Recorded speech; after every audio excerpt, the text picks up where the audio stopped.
Guys, welcome to edu अंकुरन। मैं हूं आपका दोस्त अश्विनी कुमार। और आज का वीडियो जो आपका जैसे सीजीएल एग्जाम या फिर जो भी ग्रेजुएट लेवल एग्जाम है जिसमें नागपुरी आप लिए हैं, तो नागपुरी का प्रैक्टिस सेट आपके सामने रखा जा रहा है। तो आइए आज की इस वीडियो को शुरू करते हैं। देखिए, ये जो है आपका स्पर्धा प्रकाशन के द्वारा जो बुक पब्लिश की गई है, नागपुरी का 20 वस्तुनिष्ठ प्रश्न पत्र इसमें ओएमआर सीट के साथ दिया गया है। इसी में अगर कुछ त्रुटियां हैं तो वो भी आपका क्लियर हो जाएगा। इसीलिए हम लोग आपका तैयारी बहुत अच्छे तरीके से हो, इसीलिए वीडियो के माध्यम से भी इन प्रश्नों को आपके सामने रखा जा रहा है। तो पिछले वीडियो में हम लोगों ने सेट नंबर 4 वो कर रहे थे, तो उससे 50 क्वेश्चन कर लिए थे। आइए आज उससे थोड़ा सा आगे बढ़ते हैं। 50 क्वेश्चन तक हम लोग कर लिए थे कि नागपुरी में कौन कारक कर विभक्ति नख है, यहां तक हम लोग कर दिए थे। इसको मैं थोड़ा बड़ा कर देता हूं, आपको देखने में भी सुविधा होगी। ठीक है, हाँ। तो अगला प्रश्न है, नजीक कर समानार्थी है के। तो नजीक का मतलब होता है नजदीक, तो इसका समानार्थी क्या हो जाएगा? भीरे। भीरे का मतलब होता है नजदीक करना। ठीक है, दूरे मतलब कि दूर, हेटे हेटे मतलब नीचे। कॉन्सेप्ट सबका क्लियर रखना है। आगे है, प्रकाश एकने एकने हिया से जाए है, देवल वाक्य कौन काल में आहे। तो देखिए, एकने एकने हिया से जाए है, इसका मतलब क्या होता है? अभी अभी यहां से गया है। तो कोई भी काल में, कोई भी काल जिसमें काम तुरंत खत्म हुआ है, जस्ट खत्म हुआ है, तो वो आसन्न भूतकाल के अंतर्गत आता है। ये काल का वीडियो आप लोग देख लीजिएगा। आप लोगों को मैं पहले भी कहा हूं, अभी भी बोल रहा हूं कि अपना लास्ट रिजॉर्ट एडू अंकुरन को ही रखिए। हमारी टीम में अच्छे अच्छे लोग हैं, वो सारे कुछ पूरा छान के फिल्टर करके क्वेश्चन देते हैं आपको। आपके क्लासेस लिए जाते हैं या फिर जो भी आपको कंटेंट प्रोवाइड कराया जाता है, वो one of the best content provide कराया जाता है। तो लास्ट रिजॉर्ट इसी को रखिएगा आप लोग। ठीक है, चलिए आगे बढ़ते हैं। मोय पढ़ोना वाक्य प्रयोग कर उदाहरण है के। मोय पढ़ोना, इसका मतलब क्या होता है कि मैं पढ़ता हूं। तो मैं पढ़ता हूं एकदम सिंपल और सरल वाक्य है, तो ये सरल वाक्य के अंतर्गत आएगा। चलिए आगे बढ़े। मैं मारता कर नागपुरी रूपांतरण का होगी। मैं मारता, ठीक है, अगर मैं गुस्सा हो जाता वहां पर तो मैं उसको मारता। अगर इसे बोलना है तो कैसे बोलते हैं? मोय मारतों। ठीक है, मोय मारतलों या मोय मारतों। ठीक है, ऑप्शन नंबर सी ये सही है। बाकी ऑप्शंस यहाँ पे उतना जस्टिफाई नहीं कर रहा है। ठीक है, चलिए अब आगे बढ़ रहे हैं। अगला प्रश्न है, यहां पर हम लोग देखते हैं क्वेश्चन नंबर 55। क्वेश्चन नंबर 55 है, ये आपका नागपुरी एज वेल एज आपका करंट अफेयर से भी रिलेटेड है, आपका हिस्ट्री से भी रिलेटेड है कि सेना नायक अल्बर्ट एक्का के कौन वीरता पुरस्कार मिल रहे। तो सेना नायक अल्बर्ट एक्का के बारे में जान लीजिए। अभी आप लोग रांची में जो रहते हैं ना, एल्बर्ट एक्का चौक ऐसे बोलते होंगे। पहले उसका नाम था, फिर आया लाल चौक, फिर वो बदल गया, उसका नाम रखा गया एल्बर्ट एक्का चौक। एल्बर्ट एक्का को परमवीर चक्र से सम्मानित किया गया था। क्यों किया गया था? 1971 में जो इंडिया और पाकिस्तान का वॉर हुआ था, जिसमें पाकिस्तान के 2 हिस्से किए गए और एक हिस्से को स्वतंत्र बांग्लादेश बनाया गया। तो आज का बांग्लादेश जो बना है, उसी में ये फाइट कर रहे थे, क्योंकि इंडिया में उस समय 2 तरफा युद्ध हुआ था। ठीक है, एक युद्ध जो हुआ था वो आपका किधर से हुआ था? एक युद्ध जो हुआ था वो राजस्थान तरफ से हुआ था, और एक जो हुआ था वो आपका यहां पर से हुआ था जी, बांग्लादेश तरफ से हुआ था। ठीक है, तो इस एरिया में, इस रीजन में गंगा सागर नाम का जगह आता है। तो बैटल ऑफ गंगा सागर में ये फाइट करते हुए अकेले, मतलब एक गाना है ना कि 10-10 को एक ने मारा, तो उसी तरह से एल्बर्ट एक्का जो है अकेले धूम धाम दिए थे बहुत लोग को। ठीक है, और तब अपने प्राणों को न्यौछावर कर दिए, लेकिन बांग्लादेश को मुक्त करा दिए। तो ये इंडिया का और ये झारखंडी सूरवीरों का योगदान रहा है बांग्लादेश को आजाद कराने में। ठीक है, तो 1971 का गंगा सागर वॉर ऐसे भी पूछा जा सकता है क्वेश्चन आपसे, तो इसको दिमाग में रखिएगा। कौन सा वॉर? गंगा सागर नाम का जगह था, गंगा सागर आइलैंड। ठीक है, तो वही गंगा सागर वॉर जो हुआ था उसमें ये अपने प्राणों की आहुति दिए थे। ठीक है, गंगा सागर आइलैंड को मुक्त कराए थे सेना नायक अल्बर्ट एक्का। कहां के रहने वाले? गुमला के रहने वाले। ठीक है, इनको कौन सा मेडल मिला था? परमवीर चक्र मिला था। कॉन्सेप्ट क्लियर है? आगे बढ़ रहे हैं। कौन राग ने बैठकर ताली बजाए के गावल जाएला। देखिए, उसको हम लोग कहते हैं थापड़ी राग या फिर झुमटा। तो इसका करेक्ट आंसर हो जाएगा ऑप्शन नंबर सी, झुमटा। चाहे अंगनई हो, डमकच हो, झूमर हो, ये तीनों में लोग क्या कहता है, एक हरी होता है, दोहरी होता है, ठीक है, एक हरिया होता है, दो हरिया होता है, और एक होता है थापड़ी राग या फिर झुमटा राग। काहे कि लोग बहुत थक जाता है, नाच देख के एकदम थक गया है, तब फिर थपड़ी बजा बजा के गाता है लोग, या थपड़ी बजा बजा के नाचता है, तो उसी को कहा जाता है झुमटा। कॉन्सेप्ट क्लियर है? झुमटा राग तो कौन राग ने बैठकर ताली बजा के गावल जाएगा, तो झुमटा में किया जाता है, इसी को थपड़ी राग भी कहते हैं। कॉन्सेप्ट क्लियर है? चलिए आगे बढ़ रहे हैं। संजय पढ़तलक बोले पास हो जातक, देवल वाक्य कौन काल में है? देखिए, संजय अगर पढ़ता तो पास हो जाता, यानी एक क्रिया दूसरे क्रिया पर निर्भर करती है, तो उसको कहा जाता है हेतु हेतु मद भूतकाल। अभी का नागपुरी का कुछ बुक में अजीब सा इसका परिभाषा हेतु हेतु मद भूतकाल का लिख दिया गया है, लेकिन हेतु हेतु मद भूतकाल, हेतु वर्ड इटसेल्फ डिफाइन कर रहा है कि किसी कार्य हेतु, जैसे कि आपको छुट्टी लेना है, तो मैं बीमार पड़ा इस हेतु ऑफिस नहीं आ पाऊंगा, ऐसे बोल सकते हैं ना, ऐसे लिखते हैं ना भाई। तो हेतु, हेतु का मतलब ही वही होता है कि दूसरे पर निर्भर है, कोई क्रिया जो है दूसरे क्रिया पर निर्भर हुई है, और तब उस क्रिया का, उस कार्य का संपादन हुआ है, मतलब कि उसी टास्क का एग्जीक्यूशन तब हुआ है जब कोई काम कंप्लीट हुआ है, ठीक है। यानी कि संजय अगर पढ़ता तभी तो पास होता, ठीक है, संजय पढ़तलक बोले पास हो जाता, तो इस तरह का जो क्रिया होता है उसको हेतु हेतु मद भूतकाल कहते हैं। एकदम कॉन्सेप्ट क्लियर रखिएगा। कुछ कुछ नागपुरी का बुक में अजीब सा दे देता है, जिसकी वजह से सभी लोग जो होते हैं ना वो डिस्टर्ब हो जाते हैं। भाई एकदम सिंपल चीज है, अगर हम लोग अभी साहित्य पढ़ रहे हैं, कुछ भी चीज पढ़ रहे हैं, साहित्य का मतलब ही होता है संस्कृत से संस्कृति होती है, तो संस्कृत भाषाओं की जननी है। ध्वनि, ध्वनि को लिखित रूप दिया गया जिसको वर्ण कहे, वर्ण विचार हुआ, ठीक है। फिर ध्वनियों के कई प्रकार हुए, अंतस्थ हुए, अनुस्वार हुए, चंद्र बिंदु का प्रयोग, विसर्ग का प्रयोग, अनुनासिक का प्रयोग, तो ये सब कुछ तो व्याकरण का ही पार्ट होता है। उसी में से काल आया, ठीक है, भूतकाल आया, भविष्यत काल आया, वर्तमान काल आया, तो उसी भूतकाल में एक होता है हेतु हेतु मद भूतकाल। कॉन्सेप्ट क्लियर हो गया है कि एक क्रिया दूसरे क्रिया पर निर्भर होती है, तो उसको हेतु हेतु मद भूतकाल कहते हैं। इसे आप कॉन्सेप्ट को क्लियर कीजिएगा तो कोई भी क्वेश्चन छूटेगा नहीं। चलिए आगे बढ़े। 28 जनवरी, तो इसका करेक्ट आंसर हो जाएगा ऑप्शन नंबर बी, हेतु हेतु मद भूतकाल। आगे है 28 जनवरी 1898 ईस्वी ने बिरसा मुंडा अपन अनुयायी मनक संग जगन्नाथपुर मंदिर कर यात्रा से पहले कौन मंदिर कर यात्रा कर रहे हैं? तो चुटिया मंदिर का यात्रा किए हुए थे। अखिलेश्वर मंदिर आपका भांडरा में है, पहाड़ी मंदिर आपका रांची की पहाड़ी मंदिर है, चुटिया मंदिर तो आप चुटिया में है, प्रभु श्री राम की मंदिर है, वो आप लोग जानते होंगे, चुटिया मंदिर। अब आगे है मोय पढ़ोना, वाक्य प्रयोग कर उदाहरण है। मोय पढ़ो, ये रिपीटेड क्वेश्चन है क्या? मोय पढ़ोना मतलब मैं पढ़ता हूं, ये एक तरह का सरल वाक्य है। चलिए आगे बढ़े। बरखाकालीन प्रकृति परिस्थिति एवं जीवन का चित्रण कौन गीत से होवेला? तो बरखाकालीन प्रकृति हो गया, परिस्थिति हो गया, जीवन का चित्रण जो होता है वो पावस में होता है, ठीक है। पावस में आप देखिएगा, आप लोगों को जैसे उमड़त गगन घन घमंड, उसमें भी क्या किया गया है कि पवन के बारे में बताया गया, पानी के बारे में बताया गया, फिर से चिड़िया डाहुक शोर, ऐसे करके कुछ कुछ बताया गया है ना, तो वो सब पावस के अंतर्गत आता है, ठीक है। कॉन्सेप्ट क्लियर है। टांगीनाथ मंदिर, अगला टांगीनाथ मंदिर कौन ठाव है के? तो ये गुमला में है। ये सब तो करंट अफेयर्स का हो गया आपका। कौन वाक्य में कर्ता कर प्रधानता का बात के निर्देशित करेला?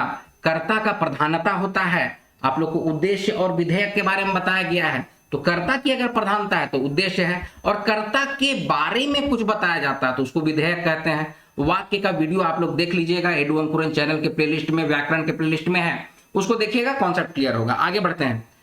63 नंबर, नगपुरिया समाज में एक मान्यता के अनुसार जे मौसम के अनुरूप गीत कर राग रागनी कर व्यवहार नहीं करे ओके का हुएला। इसका मतलब क्या पूछा जा रहा है कि मौसम के अनुसार है, ऋतु के अनुसार हम लोग गाना गाते हैं, ठीक है। बसंत का अलग हो जाता है, फगुआ का अलग हो जाता है, भादो का अलग हो जाता है, सावन का अलग हो जाता है, तो ऋतुओं के अनुसार भादों में भदवाही गाते हैं, ठीक है। तो उसी तरह से फागुन में फगुआ होता है, फगुआ पुछारी होता है, फगुआ पुचरंगी होता है, ठीक है। तो मौसम के अनुसार राग का व्यवहार किया जाता है, ठीक है। फगुआ का अगर जैसे गीत गाया जाता है तो घिंचल जाता है जोर से और जोश के साथ गाया जाता है, समझ रहे मेरी बात को। तो उस तरह का गीत को अगर उसको हम लोग उसके अनुरूप नहीं गाते हैं तो हम लोग में तो कहावत है कि उसको खसू रोग हो जाता है। खसुआहा मतलब समझे, चर्म रोग हो जाता है, तो उसी को कहते हैं खसुआहा, ठीक है। खसू रोग उसी को कहते हैं, ठीक है। चलिए आगे बढ़े। देवल में से कौन गीत के एकला गावे ना। देखिए अकेला गाने के लिए उदासी भी होता है, पावस भी होता है, लेकिन अगर दोनों अगर हो जाएगा ना इस तरह से तो आप लोग उदासी में ज्यादा कॉन्सेंट्रेट कीजिएगा। उदासी अकेले गाया जाने वाला गीत होता है, ठीक है। अब आगे बढ़े। हालांकि ये दोनों अगर दिया गया तो आपको सिर्फ परेशान और कंफ्यूज करने के लिए दिया गया है। पावस भी अकेला गाया जाता है, उदासी भी अकेला गाया जाता है, तो उदासी में जाइएगा, ठीक है।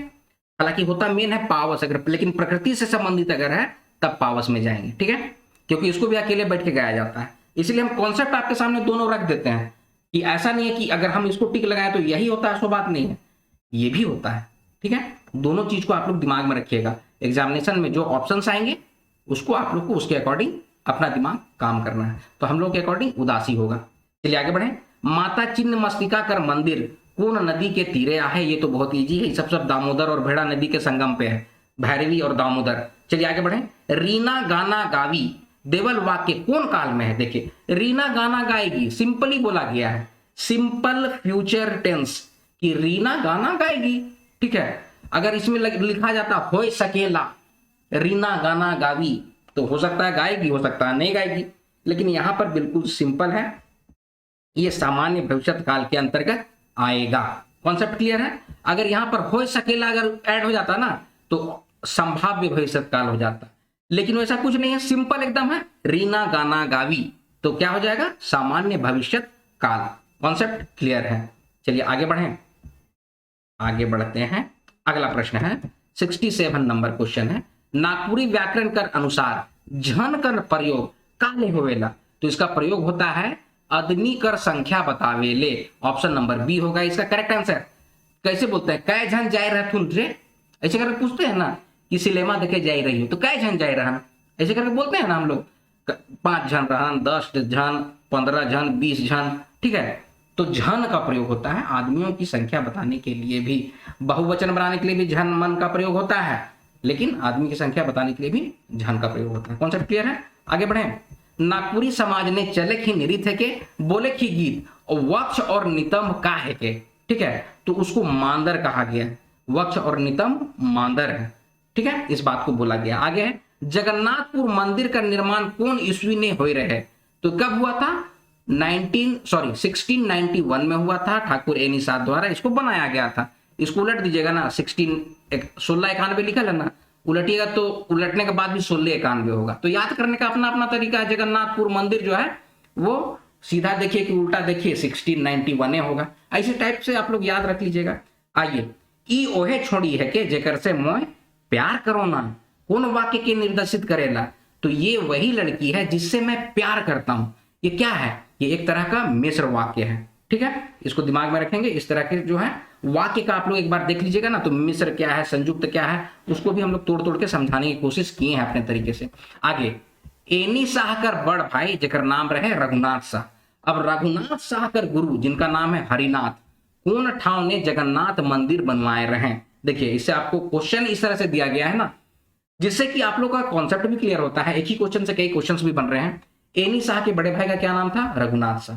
रघुनाथ शाह के जो गुरु थे उनका क्या नाम था, हरिनाथ था। तो क्वेश्चन दे देगा हरिनाथ कौन रहे हैं, आपका दे देगा हरिनाथ संबंधित है क्या है, ऐसे करके भी दे सकता है। तो रघुनाथ शाह से संबंधित है, उनके गुरु थे। कौन ठाव में जगन्नाथ मंदिर, ये भी जगन्नाथ मंदिर बनवाए, कहां बनवाए थे भाई, तो डोईसागढ़ में बनवाया था। डोईसागढ़ अभी नवरत्नगढ़ का किला जिसको आप लोग कहते हैं ना, गुमला जिला में सिसई ब्लॉक के अंतर्गत आता है, ठीक है। सुतियांबे जो है उसको पिठोरिया का इलाका, जो 3 गढ़ था ना नागवंशी लोग का, पहले था सुतियांबे था, फिर खुखरा। खुखरा मतलब कि अभी के समय बेड़ो जो जानते हैं ना, नईमुद्दीन मिर्जा कहाँ के थे, बेड़ो के थे, ठीक है। तो खुखरागढ़ हो गया, सुतियांबे हो गया, पिठोरिया, डोईसागढ़ हो गया, गुमला सिसई का इलाका। यही तीनों जगह में मुढ़र पहाड़ भी पाया जाता है, ठीक है। मतलब कुछ कुछ चीज को लिंक करके याद कीजिएगा तो एकदम दिमाग में खप जाएगा, तो अरे झारखंड तो अपना मुट्ठी का चीज है ना भाई, है एक एक चीज का, यहाँ का मिट्टी धूरा माटी सब जानते हैं, तो नहीं पढ़ सकिएगा, आराम से पढ़ लीजिएगा। चलिए आगे बढ़े, ऐसे झारखंड हिस्ट्री कराएंगे तो आप लोग को सब एक एक चीज पानी पानी करेंगे। आगे है, हेठे देवल में से कौन गीत नृत्य एके वर्ग कर आहे? एक ही वर्ग का कौन है? आंगनई और जनी झूमर दोनों जो है ना वो एक ही वर्ग के अंतर्गत आता है। इसको दिमाग में रखिएगा, क्वेश्चन पूछा गया है। आगे, एक जोड़ा कौन तरह कर वचन है के अच्छा क्वेश्चन है, मतलब कि कंफ्यूजिंग करने के लिए। अब एक जोड़ा तो आप लोग सोचिएगा एक का मतलब एक वचन, लेकिन नहीं, ये जोड़ा का बात किया जा रहा है। ठीक है, जोड़ा मतलब क्या हो जाएगा? बहुवचन। एकदम कॉन्सेप्ट क्लियर है। दो वचन का कॉन्सेप्ट हम लोग में नहीं होता है, दो वचन का कॉन्सेप्ट तो होता ही नहीं है, तो या तो एक वचन होगा या तो बहुवचन होगा। तो जोड़ा है तो कौन सा वचन होगा? बहुवचन होगा। चलिए आगे बढ़े। अंबा मंजरे मधु मातले रे, तैसने पिया मतल जाए रे, तुलसी पतैया चिट्ठी लिख भेजे रे, समझू नैना ढरकालाएं लोर। तो ऊपरे देवल गीत कौन गीत से आए? तो किससे है? तो ये आपका हो जाएगा अंगनई से है। ठीक है, अंगनई में ही ये गाना गाया जाता है। डमका कभी गाया, लेकिन अंगनई का है। ठीक है, चलिए आगे बढ़े। क्रिया कर मूल रूप के का कहना, ई मतलब कि ना हमको लगता है जेएसएससी का फेवरेट क्वेश्चन है, तो आपको बहुत जगह दिखेगा। क्रिया का मूल रूप को धातु कहते हैं, एकदम मिलेगा ये क्वेश्चन। ठीक है, आगे बढ़े। खखरा काटल पानी नहीं मांगे पारबे, तो देवल वाक्य ने खखरा कौन लिंग है के? तो खखरा जो है, खखरा हो गया, चिमटी हो गया, ये सब जो चीज होता है ना, दिया, ये सब सब उभय लिंग के अंतर्गत आता है। अच्छा, एक चीज हम ये भी देखते हैं, कुछ लोग आप लोग पूछते भी हैं, कुछ जैसे कि लोग बोल देता है ना, दोना का स्त्रीलिंग का होगा। अरे बाबा, दोना हो गया, डूभा हो गया, लोटा हो गया, थारी हो गया, ये सब का स्त्रीलिंग कहां से होगा भाई? समझ रहे हैं मेरी बात को? अब जैसे लोटा, तो लोटा का लोग लोटिया बोल देता है वो स्त्रीलिंग नहीं है, उसका छोटा रूप है।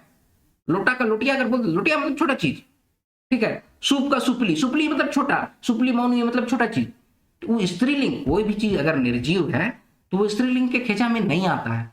ठीक है, लेकिन वही अगर आपका नदी उदी हो गया, हवा हुआ हो, तो सबको बोला जा सकता है, क्योंकि उसको हम लोग मान्यता है कि वो गंगा माँ है, ठीक है, पवन देव है, इस तरह से हम लोग मानते हैं, तो उसको रखा जा सकता है। लेकिन डूभा, थरिया, दोना, पतरी, ये सबको लोग लिख देता है क्वेश्चन में, देख रहे हैं, तो सबसे बचिए आप लोग उस तरह के क्वेश्चन से। ठीक है, तो खखरा क्या हो जाएगा?